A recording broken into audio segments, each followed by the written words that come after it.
আমি মাননীয় মুখ্যমন্ত্রীকে ধন্যবাদ জানাবো এবং আমাদের পশ্চিমবঙ্গ সরকারের যিনি সাধারণ সম্পাদক আমাদের অভিষেক বন্দ্যোপাধ্যায় তাকেও ধন্যবাদ জানাবো। আমার রাজ্যের মহিলা তৃণমূল কংগ্রেসের যিনি সভাপতি আমার চন্দ্রিমাদি তাকেও ধন্যবাদ জানাবো এবং আমার সাংগঠনিক জেলার সভাপতি চেয়ারম্যান তাদেরকেও আমি ধন্যবাদ জানাবো যে আমার চতুর্থবারের জন্য আমাকে সভাপতি করার জন্য।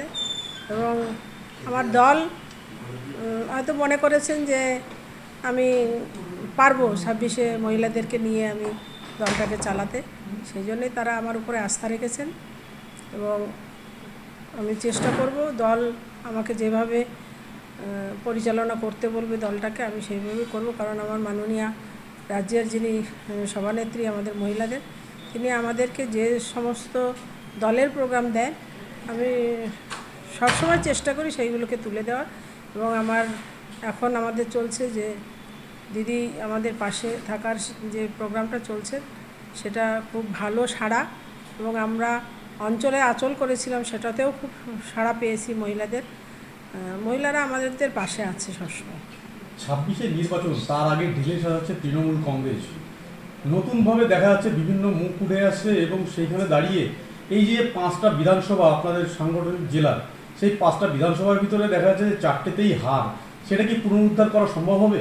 আমরা চেষ্টা করব, দলের সকল সাংগঠনিক যারা আমরা আছি আমাদের দলের নেতৃত্বরা আমাদের একদম গ্রাসরুট থেকে আমরা চেষ্টা করছি যাতে আমরা এইগুলো পুনরুদ্ধার করতে পারি। মায়েদের কাছে কেমন সাহায্য পাচ্ছি? মায়েদের কাছ থেকে প্রচুর সাড়া পাচ্ছি। মায়েরা সবসময় মাননীয় মুখ্যমন্ত্রী মমতা বন্দ্যোপাধ্যায়ের সঙ্গে ছিলেন, সবসময় তার পাশে আছেন।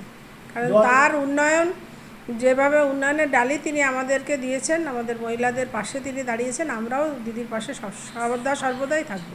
2026-এ আশাবাদী? অবশ্যই আশাবাদী। বিজেপি বিভিন্ন সময় বলছে যে তারা ক্ষমতায় আসলে লক্ষ্মীর ভাণ্ডারের টাকা বৃদ্ধি করবে, অনেক রকমের কথা বলছে। সেখানে দাঁড়িয়ে তারা যখন 14 সালে ক্ষমতায় আসার সময় তিনিরা বলেছিলেন যে 15 লক্ষ করে টাকা দেবেন, আমাদের যুবকদের 2000 যুবকদের চাকরি দেবেন, অনেক কিছুই বলেছেন। সেগুলো পুরোটাই ভাওতাবাজি। কারণ আমরা এই দুটো টার্মসেই তো দেখলাম যে প্রধানমন্ত্রী আমাদের কী কী দিয়েছেন, কিন্তু আমাদের মাননীয় মুখ্যমন্ত্রী মমতা বন্দ্যোপাধ্যায় যে কথা দেন তিনি সেই কথা রাখেন। মায়েদেরকে 2021-এ বলেছিলেন যে লক্ষ্মীর ভাণ্ডার দেবেন, তিনি দিয়েছেন, সকল মহিলাদেরকে দিয়েছেন। এবং তিনি যারা বিধবা ভাতা এবং লক্ষ্মীর ভাণ্ডার দুটোই পাচ্ছেন, কারণ তারা স্বামী হারিয়েছে, সেই জন্য দিদি কিন্তু তাদের দিকটাও দেখেছেন। অতএব আমরা প্রধানমন্ত্রী কি বললেন না বললেন, তারা কবে কে আসবে না আসবে সেই জন্য আমরা বসে থাকবো না।